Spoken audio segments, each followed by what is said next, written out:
My neighbor perched himself on top of a pine tree in my backyard and never came down. My neighbor Henry climbed a pine tree in my backyard one morning and never came down.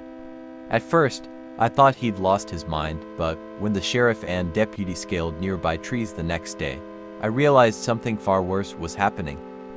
Henry was always eccentric, but this was different. He moved like a sleepwalker, climbed to the top of the tree, and froze with his arms outstretched, facing the sun. At first, he seemed completely still, but I realized he was slowly rotating, always following the sun's path. By the next day, his skin was red and swollen, tiny mushrooms sprouting from his body, and a robin nibbled at the fungus growing from his face. The sheriff and his deputy came to investigate but fell into the same trance, climbing their own trees to mimic Henry. Then it spread to my husband, Jim. I watched, paralyzed by fear and agoraphobia, as he joined them.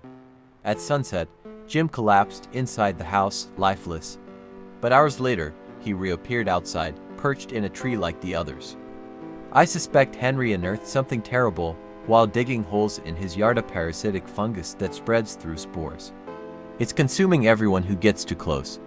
I'm trying to summon the courage to go outside and bury the holes he left open, though I'm certain it's already too late for me.